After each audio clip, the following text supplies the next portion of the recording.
Hi everybody, my name is Alan. On behalf of the crew, I'd like to welcome you to another edition of Bridging Heaven and Earth. You know, when I was driving over here tonight, I was just talking to a friend, and we were talking about, how many shows we've done and how many guests have been on and all that, and I was saying that tonight we have a guest on. He's a healer and a spiritual teacher. His name is Gary Douglas Smith, and he's from the LA area, and he's had extraordinary physical results from his healings, and his healing power has been scientifically tested for its effect and its power. And I was saying that of all the different guests, we've probably had over 200 guests on Bridging Heaven and Earth up until this show. And the shows that we get the most calls on and the guests that we get the most calls on are usually healers. And healers of the physical body. And God knows that when we're not feeling physically well, that it's so difficult for us to proceed in this life. But somehow I was thinking, we started talking about that, so much of it is we try to heal the physical form. But when are we going to heal the heart? When are we going to heal the hurt? When are we going to heal the hope? When are we going to heal that love in us? And I know that Gary tries to transcend that. He tries to work with the physical body into that healing the connection between us all, healing that remembrance in us all of that truth, the truth that we're all connected. And then in that, the physical form, in a way, heals itself. And we all want to know that healing of the heart, that healing of the love. We need to have that experience. And so often in our lives, we worry about the physical body. I mean, in this area, we shoot out of Santa Barbara, California. I mean, God knows in LA there are implants for this and facelifts for this. So much to keep the physical appearance in a certain way. But when are we going to heal the heart? Heal that longing to know the truth. And it's just time for that. It's time for us to really know our true connection, for us to really know our true love. And Gary is with us tonight to share his experience and his gifts, and to line us up in a way to do that once again, to help us experience that truth. And then we were supposed to have this extraordinary singer with us, Ellen Edwards. She was coming all the way from Atlanta, Georgia, and then she had some family problems and money problems and problems with her kids being sick, and she couldn't come out. But she had just done a television show in the Atlanta area where they had done 3 beautiful songs of hers. And I said if the video was good, I mean, we've never done this before. We every show have a live performer of some kind. But her videos were so beautiful, and she asked me so much to please have her videos on. So we're doing that tonight. So we're showing 3 videos of Ellen Edwards. They're from her beautiful new CD, which is called Through the Fields of Home, which is the first song you're going to hear. So tonight, again, we're delighted to have you with us. We're delighted that you've joined with us again to heal the heart. I mean, because that's what this show is about. This show is about sending out that vibration of love. So whatever our differences we think there might be, that they can fade into that one love, that one truth, that one heart. So please, as we normally do at this time, join me in a short meditation. Then we'll start with an Ellen video, and then Gary's going to be on the set talking about his gifts. So please join me.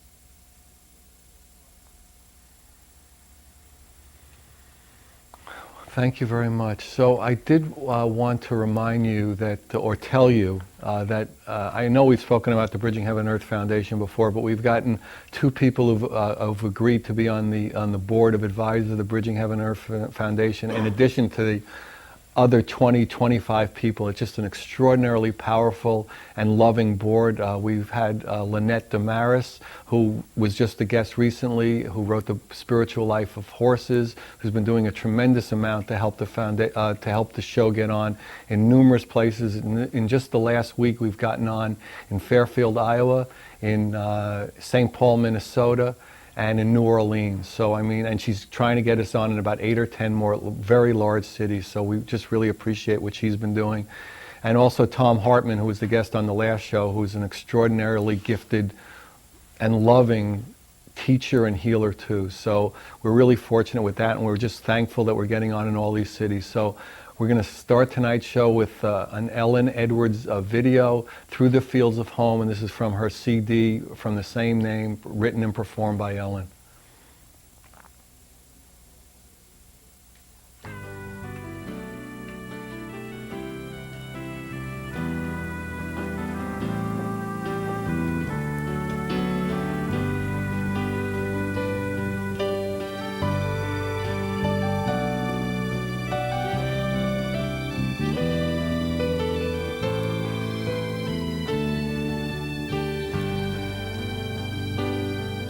There's a field of golden majesty and light, a meadow soft and warm.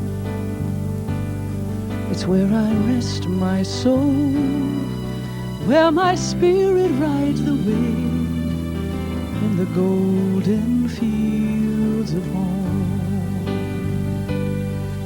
And the path I walk that always leads me there reminds me to be still,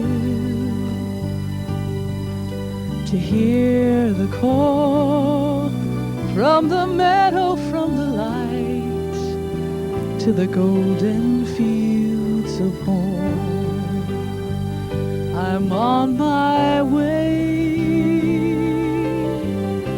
I'll be back in your arms again, 'cause I'm returning to you, my friend, through the fields of home. I'm on my way. I remember I promised you to return to the love we knew, through the fields of home.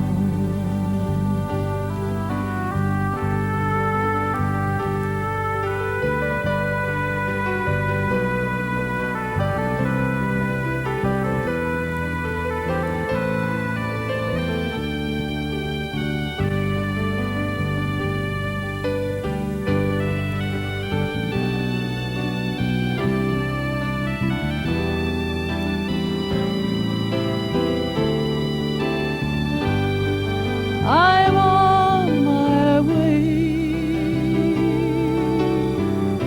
and I'll be back in your arms again, 'cause I'm returning to you, my friend, through the fields of home. I'm on my way. I remember I promised you to return to the love we knew, through the fields of home.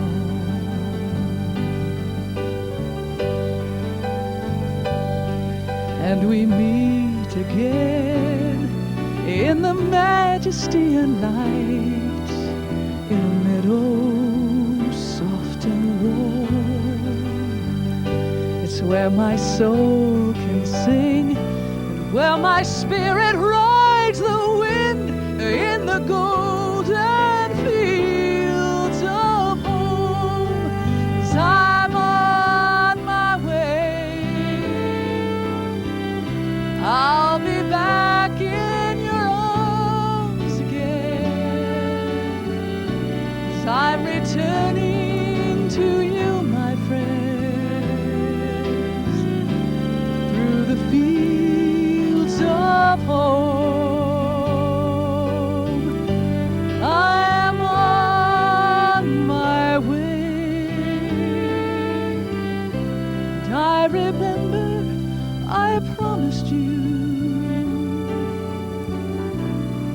return to the love we knew through the fields of home.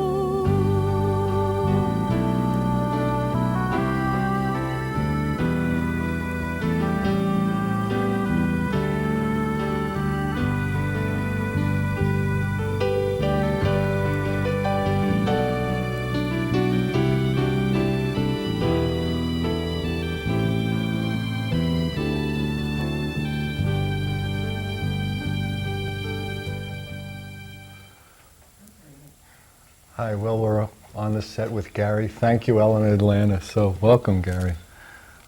Thank you. So, when did you, well, how would you describe what a healer is? The idea of healer, or the term healer, is really sort of odd to me, because I think that implies that I'm trying to fix somebody, or that in a sense that there's something wrong with someone. Quite simply, all I really am doing is feeling unconditional love for the person, and it's sort of through that unconditional love that the person has, for some sort of reason, this physical experience. So I'm not necessarily A, trying to fix a person, or B, I'm not looking at the person as being incomplete. I really am sort of experiencing the person as a whole person. I'm not working with chakras, I'm not working with auras, I'm not doing anything that I guess sort of the traditional healers are doing. It's really sort of, again, as simple as just loving the person. And how did this begin for you? I mean, were you just in the supermarket one day, or how did it happen? About as close to that as can be. Yeah, I had never thought about really pursuing anything like this. I'd always sort of traveled a pretty normal path as far as career, and I was in advertising and doing relatively well in that, except I was starting to physically get really tired and getting headaches and stomach pains. And one day I just had this real sort of clear moment where if I didn't quit this job, I was going to die. So I sort of quit the job. You were going to quit something. Yeah. So I quit the job. I had no clue what I was going to do, but I sort of at that time decided, A, I want to find out if people have purposes, and B, if we do, what is mine and how do I go find that? Did you have a spiritual background before that? Yeah, I would say I had a spiritual background. I probably about maybe 8 or 9 years ago, I started to sort of go from being a hardcore little Republican, kid, to all of a sudden having these like spiritual ideas and sort of going through my own sort of spiritual crisis. So I had a background in which I felt very connected with God and who I wanted to be. But sort of push that aside to try to pay my bills and figure out how to sort of fit within the culture and buy a nice house and car and all those things. So I did have sort of the background. However, the idea of being a healer or going into anything like that was... It was not a Republican family idea for you. No. Actually, it was funny. My son, the healer, would be great. No, my parents actually were Democrats. So really? I'm not sure where I came from. Really? I think like at some point I decided that to be successful and rich in the world, which is what I decided when I was 18 I wanted to be, one had to sort of be a Republican. So it's sort of funny like how I've gone through all these different changes. So your parents were actually happy that you went from a Republican to a healer. Exactly. Most people, when you end up as a healer, it's like, opposite holy way. Christ, Yeah, what the hell's going on? Shit. But Republicans might be worse. Yeah, exactly. So literally just sort of one day through going through that, I sort of, again, had another clear moment where I thought, okay, I definitely have a purpose and I'm going to go find that. And during that period, I was just sort of sitting on my couch doing nothing in particular. And I just sort of had this moment where, best I would describe it as my mind just got really clear, and I heard these 4 messages, and I sort of thought, what was that? And this sort of repeated over and over again until I kind of got up and wrote it all down. And once that happened, it just sort of stopped. And I was sort of like, what was this? What? And the feeling experience I had was that it was the voice of God.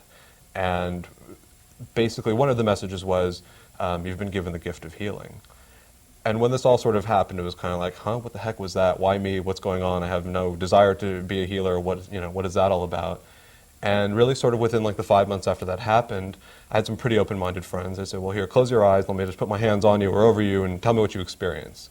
And nobody was experiencing anything. So I was really annoyed, to say the least, because, okay, God spoke to me. I can heal people, but no one's feeling anything. Did you go to number 2 on the list after 1 wasn't working so good? No, I knew there was something going on, right, and I was just trying to be patient with it, and I thought the more I tried this, somebody at some point was going to feel something.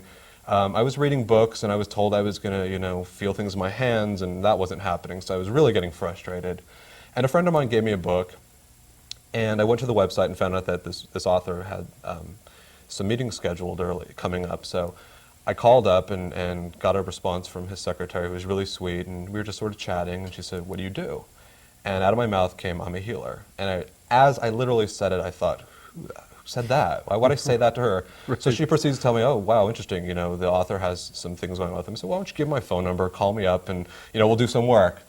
A couple days later, the secretary actually buzzes me and says, "This person is on the phone," and I'm panicking. I'm like, "Oh my God, I'm not a healer. Here's this like famous author who's calling me because he thinks I'm a healer." So I came clean with him and said, "Look, here's the deal. I had this experience," and so I said, "Well, you want to try it on the telephone?" I said, "Sure."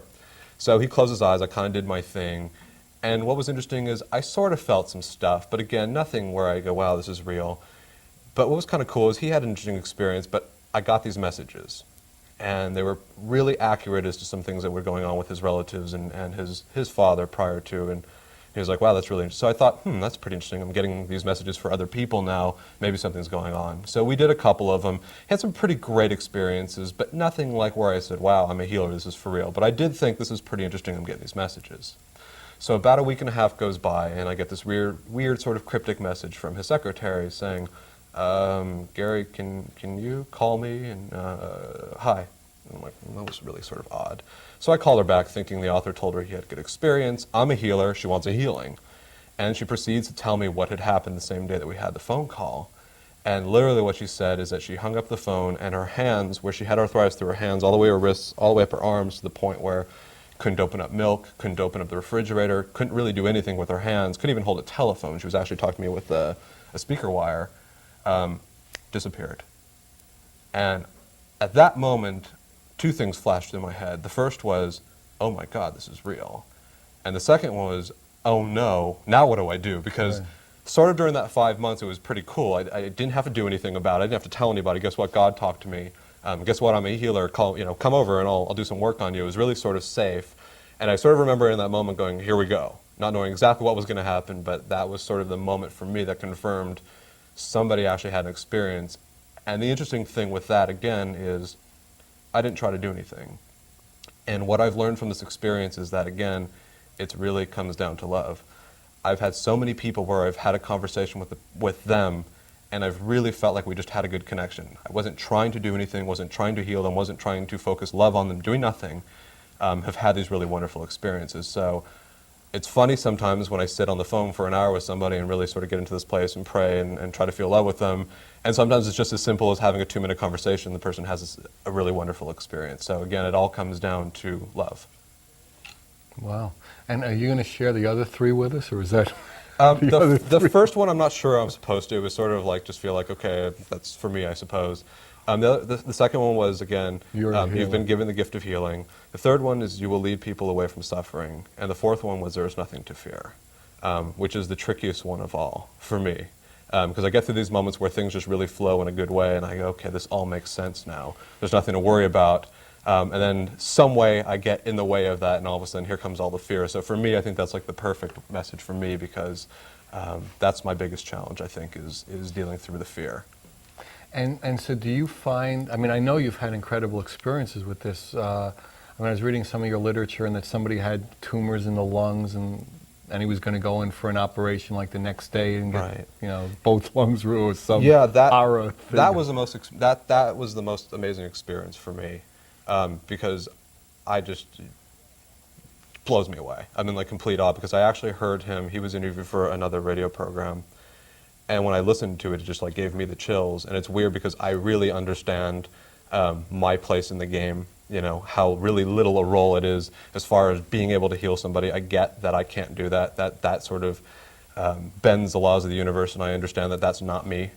But what was really interesting about his case is I just sort of found him on a sort of, what do you call it, sort of like a chat room. He just left this weird message basically saying, I have cancer, I'm dying, someone help me.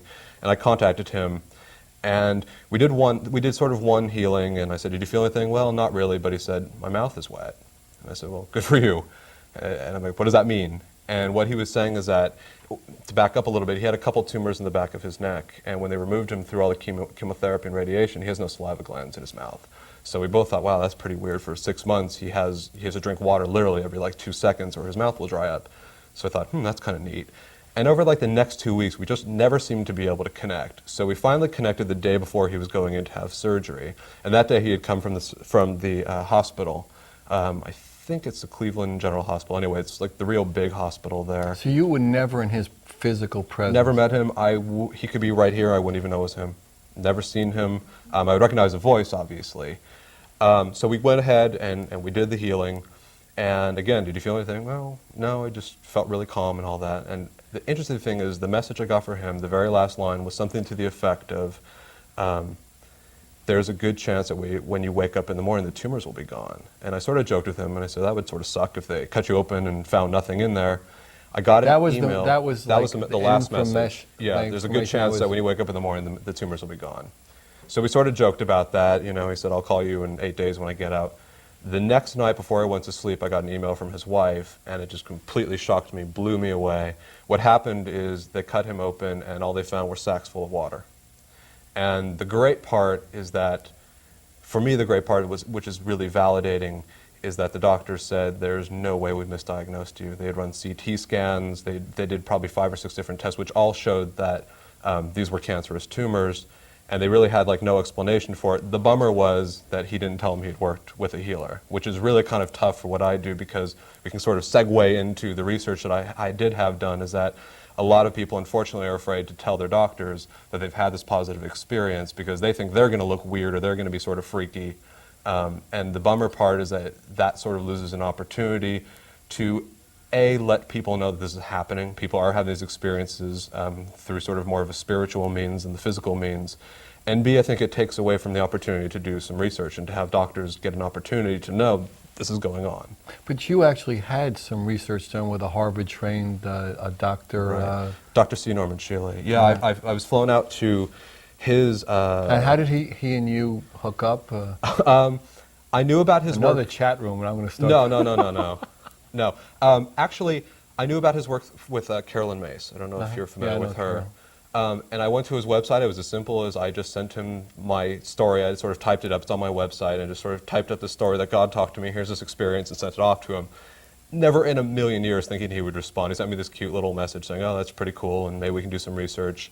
And a couple weeks later, I get another message from him saying, PAX TV is going to be doing a special on healing and research and science. How would you like to fly out here? We'll research you. If you're able to do this, you'll be part of this program. So literally, I flew out to Springfield, Missouri. Just got confused for a second. Yeah, I thought it was in Illinois. There's so many Springfield, Missouri, actually. Massachusetts, another one there. Yeah, there's probably 100 of them. Anyway, so they flew me out there, and it was really cool. What they do is they use this technology called electroencephalogram, or EEG, and what it basically does is it measures the person's brain waves. Right. So it was really funny. They basically just put a weird cap on the person with this beanie with all these wires hanging out of it, put masks over their face. They're completely covered. All I see is a nose and a mouth.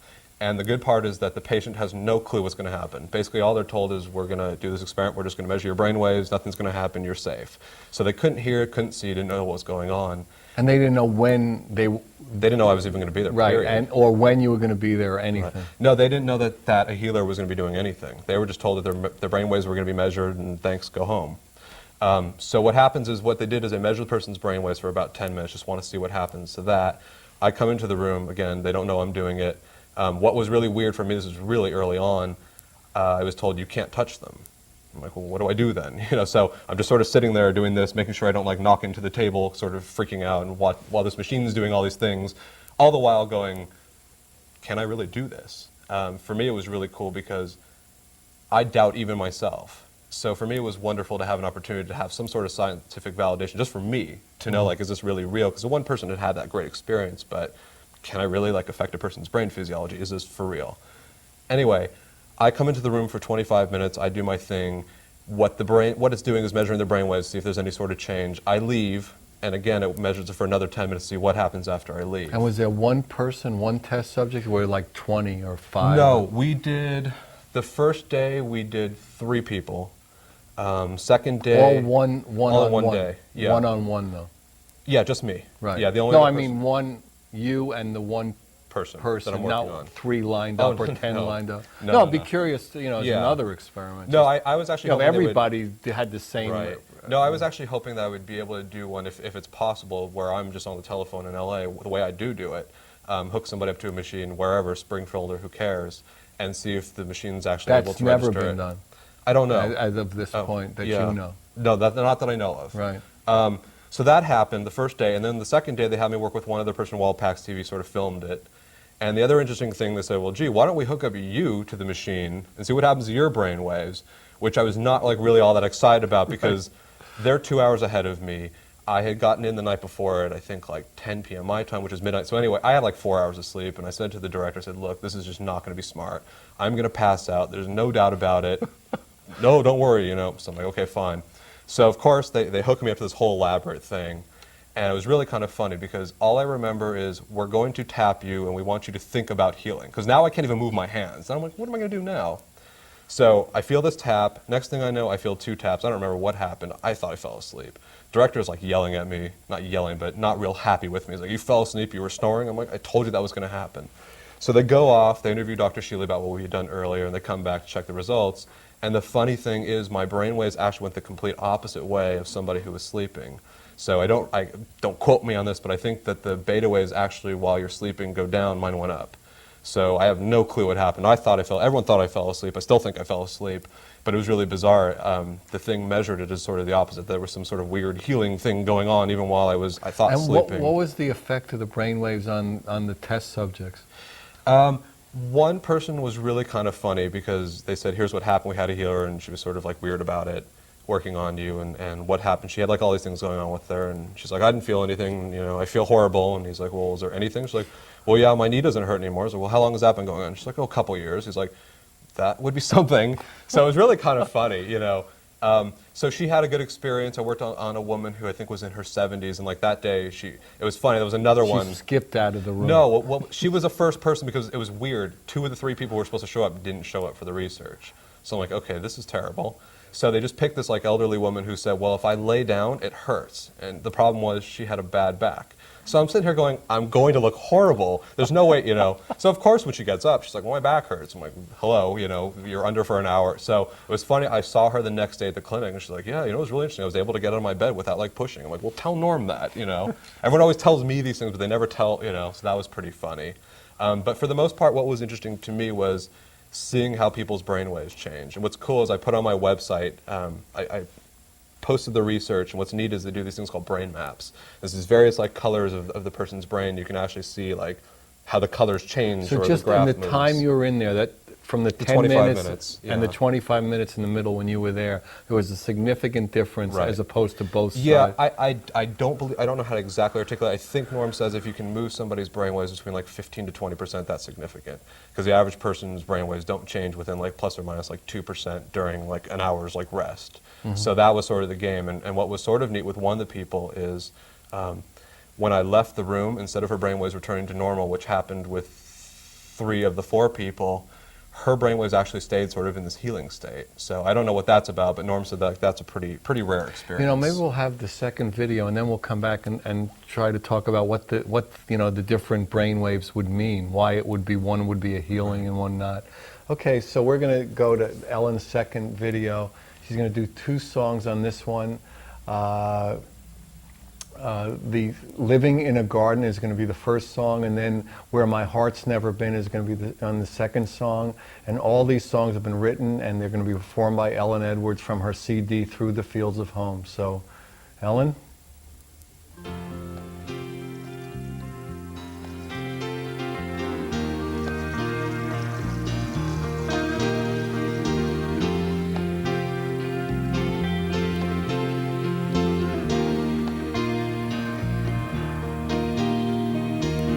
Tell me, can you see her garden filled with fantasy?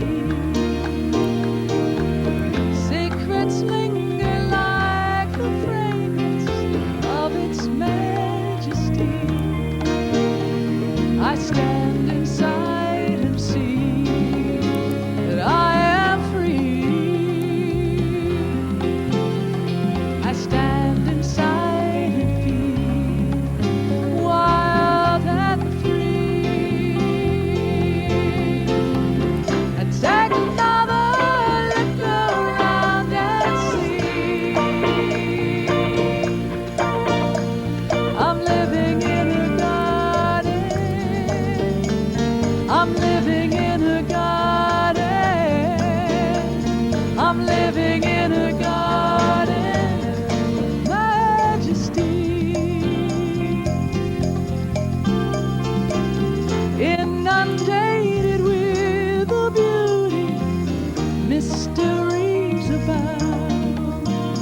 I'm living in a garden.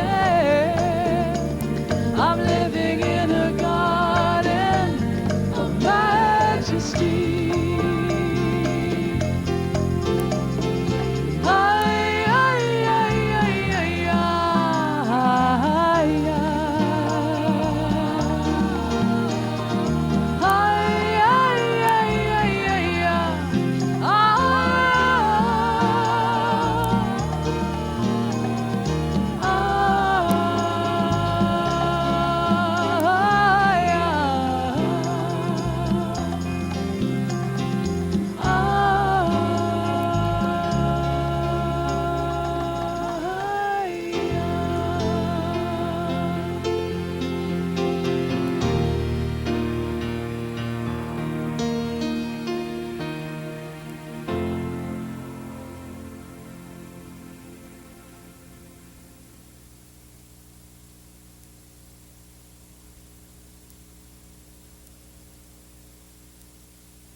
As a little child,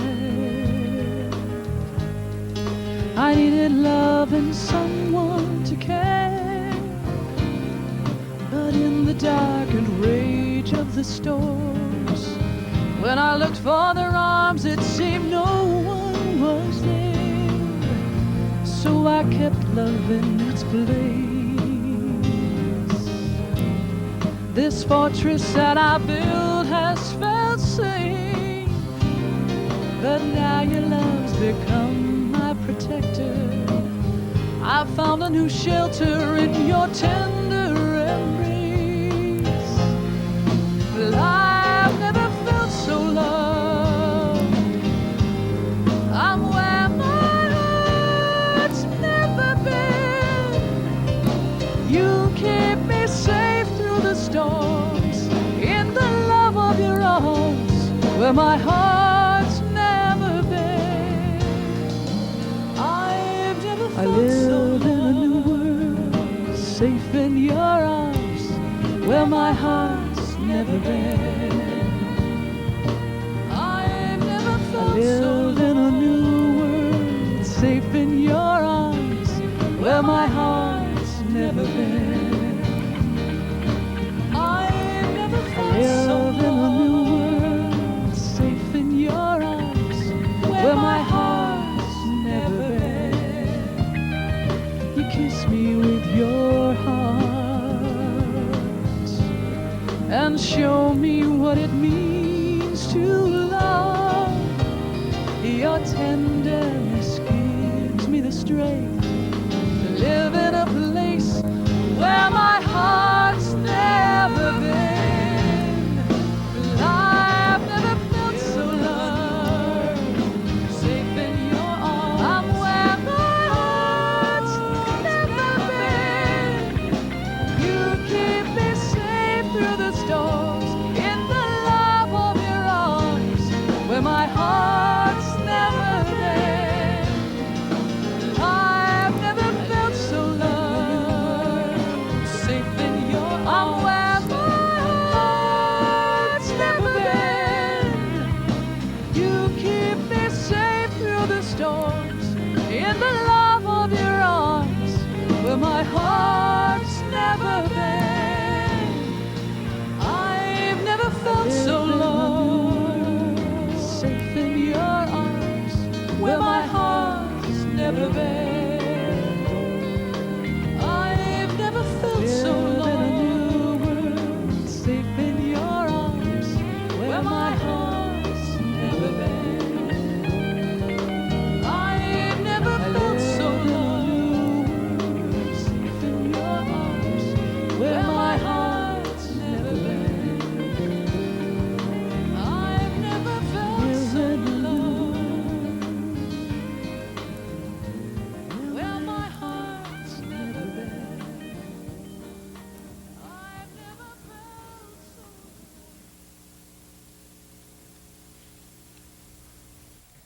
Yeah, hi, we're back on the set with Gary. So, in all your experience of what I talked about at the opening, the healing, and you talk about basically just being open to unconditional love and just basically sharing that. I mean, how do you describe unconditional love? What does that mean to you? I think the best way to describe unconditional love is feeling connected, whether that's feeling connected to another person, feeling connected to an animal, to the earth, whatever that is. What's really unique and interesting about what I get to do is I get to have sort of the physical experience of that. And the best way I would describe it is, again, connected, but in this area, sort of in my heart area, it's this profound peace and sort of opening. And that's what I would call unconditional love. And I would like at some point to be able to figure out how to sort of teach people to do that, because I believe that that's something we can do. In a sense, it's sort of two parts. One is that it's an indicator that you are connected. You know, it's like if you feel it in there, you know that you're connected. And the second part, too, is I think it helps people to connect with who they are. And I think what's going on really, what's really sad right now is a lot of people don't even feel connected with their own self, let alone with other people and with sort of their environment. And I think another misconception about love is that people hear the word love and they think of romantic love. And it's really not what we're talking about here. What we're talking about is sort of the unconditional love of God, the unconditional love of a parent who loves you, the unconditional love. The easiest way to describe it, everyone can always relate to this, is the feeling you get when you look at like your cat or your dog. You just feel this real amazing sort of connection. It's a love that doesn't have any sort of condition to it. And again, for me, what's interesting is that like I can have sort of that physical feeling. And do you find that when you do these healings on people that like heart opening happens? Yeah, it's needed. I can literally just think about it, and two things will happen if I just sort of think about healing or just think about the idea of it. I start to get all sorts of interesting feelings in my palms, usually, just anywhere through my hands, and literally it's like a huge expansion goes on in here, and I just feel really peaceful. And how about the people who are coming to you and open to you in that way? Does that carry forth?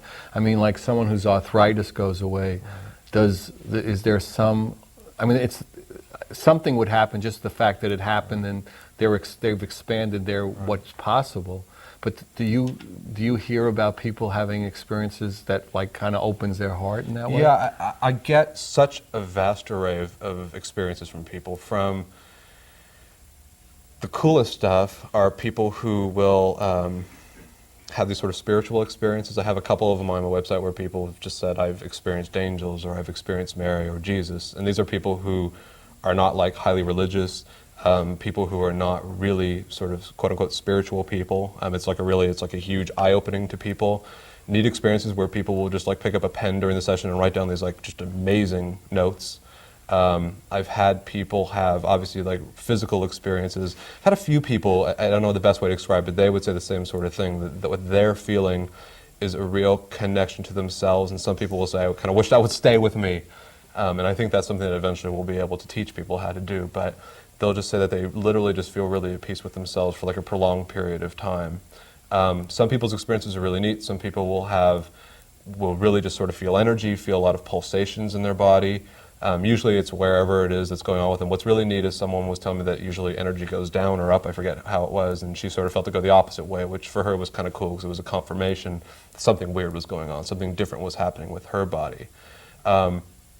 Things very rare is that if you actually came to me with physical pain, that it actually like goes away while we're actually on the phone. I don't know why that is. There's always sort of like this 3 to 5 day window period. I usually tell people if you haven't felt anything by the 5th day, it's just probably not going to happen. I have a couple theories on why that is. I think part of it is that whatever's going on stays with you for a period of time, and probably while you're resting and sleeping and all that it's sort of continuing on. So I've always thought that was sort of weird, like why isn't sort of real present moment? Their experience is present moment as far as like having some sort of a sensation where they like see colors or hear voices or will have some really neat sort of physical experience, but the actual quote unquote healing part doesn't usually happen simultaneously. I'm not sure why that is. You don't have a theory about why there's a time lag in that? No, I really don't. I think what happens is, and you sort of hit on in the beginning, I really think in a sense all I'm doing is I'm opening myself up to what I believe is God to literally use me to love the person. And again, I'm not healing anyone. I don't even think God's healing anyone. I think what's happening is the person's awakening to their own self-love within themselves. It's probably the best way to describe it, and the healing's happening with them. So I think that part is maybe a process you mean for that them. disharmony or dis-ease is becoming harmonious or at ease, Yeah, and that takes a time in the physical world to, maybe that's an explanation for it. Possibly the best thing. Maybe what's going on is that within the person, they're starting to very slowly accept. Here's another interesting way to maybe look at it. Usually if somebody has something really chronic going on or something really serious like cancer, I would always say, let's try and do like 2 or 3 sessions. What I find with the people who will do multiple sessions is sort of within each experience that they're able to have a deeper experience. So I think, this is what I think might be going on, is that the first time their body, their spirit, whoever's in charge of this whole game says, ooh, what is this? I don't know what this is. And maybe is only able to accept a certain experience of that. Because the second time the person will always say, wow, it was like a lot deeper experience. Third time, I have one person, which is really just, to me, a really funny story. It's on my website too, and he was having panic attacks. And we did the first one. I said, do you feel anything? No. Any experience? No. Call me back. You want to do it again? I said, okay. Same thing. Didn't feel anything for 3 times. He kept saying, why does this guy keep calling me back? If he's not feeling anything, he's not getting any results. So the 4th time, all of a sudden, he's like, oh my God, he had this just really amazing experience. And he sort of like sent me an email like 2 or 3 months later and said, you know, I just realized like I haven't had a panic attack in 3 months, and I've been in elevators, and I've been in all these situations that always sort of start the panic attack. So he's really sort of a good example of somebody who, I think what happens is it kind of goes deeper and deeper and deeper, whatever that love is, however it functions in the physical body or the spirit. I'm not sure what's going on, but I think that might be part of it. So maybe we do a session and you feel something or you don't feel something, and maybe by the 3rd or 4th day, it's built up. I don't know. That's sort of the best theory, I would say. You gain some sort of momentum, or the physical body or the spirit is sort of going, what is this, and sort of taking it all in, and or maybe what's happening is those centers inside them are opening up, and it just takes a period of time for that to actually happen. Very rarely, but I do hear once in a while people will sort of send me an email a couple months later and say, it just disappeared. So it does take time, but on the most part, it's usually that sort of 3 to 5 day period if it's going to really happen. And would you say, I mean, you know, it's a stupid thing, but you use in words sometimes. I mean, what percentage of people are healed of their physical disease? Yeah. I'll give you a good example of why that's so hard and so difficult to do. One thing is... You mean to give a percentage? Some sort of, and I'll tell you why. This is a perfect example. For this show, I like to send out emails to people and say, hey, I'm going to be on this show. If you want to watch it, here it is. And it was funny. I got 2 emails back, one from a woman I hadn't heard from probably in like 6 months, who said, gee, I just want to let you know that the digestive problems I had sort of went away, and I can go out and eat in restaurants. And I got another email from a woman who I hadn't heard from for about 8 weeks, and I just figured she didn't have a good experience, because I always keep in touch with people, and some people don't return my emails or phone calls, and I figure, okay, they're not happy. Right. Same thing, she sent me an email, and you're not going to believe it, my chest pains I've had for 7 years, they're just gone. So here's a good example. If I would have quantified that, I would have put those in the didn't have a healing experience. So that happens a lot with me sometimes, is that I won't hear from people, then I hear back from them, and sort of like that all of a sudden skews to in the healing experience rather than not experience. Other thing that's really sort of difficult to quantify is, how do you quantify a change in a person's emotional experiences and their spiritual experiences? I will have people who may have like MS. The woman who I worked with who had MS still has MS. But she picked up a pen during the session and wrote down like 4 or 5 pages of just like this unbelievable thing. I don't know what it was from her spirit guide, from God, I don't know. Absolutely beautiful message. It totally made her feel at peace with what's going on with her, and she's just a totally happy human being. So medically, we would say, well, that's not a healing. But for her, that would be healing. So it's sort of tough between not being able to get an accurate count from people who have had experiences or haven't. And again, the sort of how do you quantify the spiritual and emotional experience where people feel better with themselves and may not have had the physical experience, but they're actually happy now. Because I got an email from a woman who I hadn't talked to in 4 or 5 months, who said her husband's like happy for the first time this month. For like 4 months, he's just been like totally happy. Just like miserable. He's been miserable up until that point. Still has the physical stuff. So he'd say, well, okay, that's a bad experience. He didn't have a good experience, but he's really happy with who he is and what's happening in his life now. So sort of the combination of that makes it really hard to kind of put it into this sort of pie. The other part, again, which is really weird for me, is learning how to trust that the people are coming to me for a reason, and it's not always going to be to have a physical experience. I do this in the hopes that everyone who comes to me gets for my own selfish reasons to have the physical experience, but I'm beginning to really understand that that may not be why they're coming to me. So there's a certain level of surrender you're having to learn and having to go through. Yeah, it's been a really interesting process on my own end, because part of it's ego involvement, whereas like if I'm going to continue to do this, then people better have healings or I'm not going to do this, you know. It's sort of like my mentality. If I pick up a bowling ball and don't, you know, get 150 the first time, it's like, screw this, I'm not good at it. Let's go do something else I'm better at. So the part of that is the ego involvement on my end. And I still am not really good at being able to say, well, sorry you didn't have an experience, you know, good luck. I really get connected to the person, and it's really, for me, still very depressing if the person still has the cancer or is still going through the pain, because I feel in a really neat way that I get to connect with somebody in a way that you verbally can't even experience it. I mean, we may never have a really great conversation, but through doing the work I do, I, in a sense, get to like really experience a person in a real, deep way. So it's really hard for me, even though I know it may not be in their best interest to have this physical healing. It's still really hard for me to just get that and let that kind of go. Yeah, let it go. Yeah, and that's still part of my own process of going through that and being able to say, okay, it's not really up to me whether the person has a healing. I just do what I do and sort of pray that they get whatever it is they're supposed to get from the experience. On my end, obviously, I always sort of pray that the people who are finding me because I can help them. And for me, it's learning how to not define what help is. You know, learning how to just sort of back off that and trust that maybe in the message I get for them, that's helping them. Maybe in some way that they or I don't even understand, they're having some sort of really interesting experience that is helping them. Something that's really interesting in what I do too, and this started to happen early on, particularly with a couple of children who their parents came to me when they were just really sort of in really bad shape. One had had cancer for 5 years and had brain surgery a bunch of times and was obviously going to pass on. And what was interesting when I did the healing, it's like, I just had the most profound sadness I've ever felt, and I just was like crying, and I couldn't stop it. It freaked me out in a huge way. I was like stomping on the ground, and literally in the same way where the healing usually just stops, same thing, it just stopped, and it just, boom, I was just like right back to normal.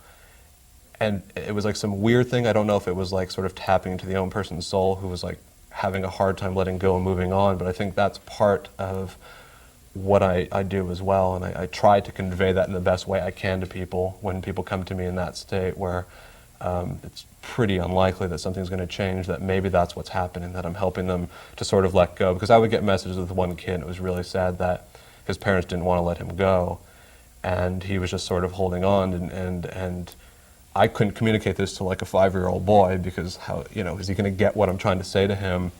And it's pretty hard to say to a parent, this is what's really happening. So that's been sort of an interesting and difficult thing for me to learn, is like, how do you explain to people that death is not a bad thing, and that might be what's happening, is we're just sort of allowing the child to let go and move along. Another thing that I've learned from doing this is that my understanding is that we come into this earth with certain conditions and experiences that we choose to have in this lifetime. And if you came here to experience AIDS, or you came here to experience cancer, no matter how much love I give you is not going to change that, because that is the destiny and path you came here to experience. So it's difficult, because a lot of people have this perception that people are getting ill because they're bad people, or God is punishing them, or they've sinned, and all this other, I'll use nice language, junk. And I found that to just not be the truth. God does not punish. That's not what's going on here. And a lot of times, obviously, it's pretty difficult to say that a 5-year-old kid has somehow sinned, and that's why he has cancer and he's going to die. What I find is that everybody's illness, or whatever's going on with the person, they are connected with everybody, whether it be their family, friends. Sometimes it's someone like Magic Johnson who affects an entire nation, where people see, here's somebody we know who has AIDS, and we're all really connected. And sometimes, particularly with children, they seem to come in here to basically do that, to teach people love. I've gotten messages from people who were the type of people who were always giving and never learned how to accept love from people.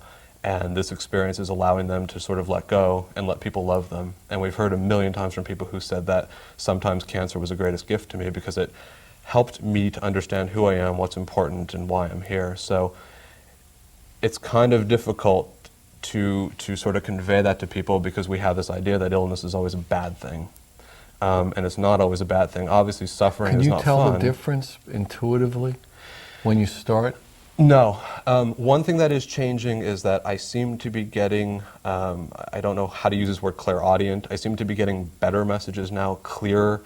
I didn't have very much confidence in it. It's only in the last few months that I felt comfortable for asking, why is this person going through this? What's happening here? Is it willing to go on? I got a really interesting message lately about somebody who has herpes. And again, it just said, this is the condition that you came in here, and here's what you came here to learn. For him, it was really interesting. He was like, wow, that is true. I've had these sort of inner experiences based on having this experience of herpes. But what was interesting, and I've had this a couple times now, is that in that case, it said, you have the ability, the option to let this go now. So that's pretty interesting. I do find that we have a lot of power in what we actually create within our own lives. And I find that sometimes we actually come in here. I'll give my own example.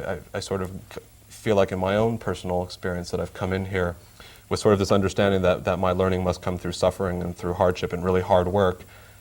And I realize that I really can just in that moment say, no, it's just not how I want to do this. I'd rather do this through joy. Joy and love and grace. So so sometimes I find that with people who are having experiences that really they can have the option of changing this experience.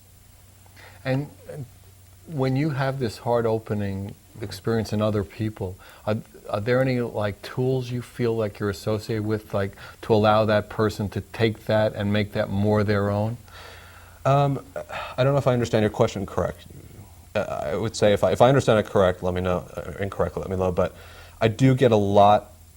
The theme I get is that people need to spend more time loving themselves, being kinder to themselves, spending more time in quiet, in meditation, whatever that means to you, in prayer. And you pass this along to people? Oh yeah, totally. Yeah, I always give people their message, and I said, this may be a bunch of junk for you, but I'll email it to you. You have it. If it makes sense at some other point, wonderful. If it doesn't, it's yours. But that seems to be the biggest thing, is that people just don't feel connected to themselves. And the biggest thing we can do for ourselves is just to be kinder to ourselves and be more compassionate to ourselves and loving to ourselves.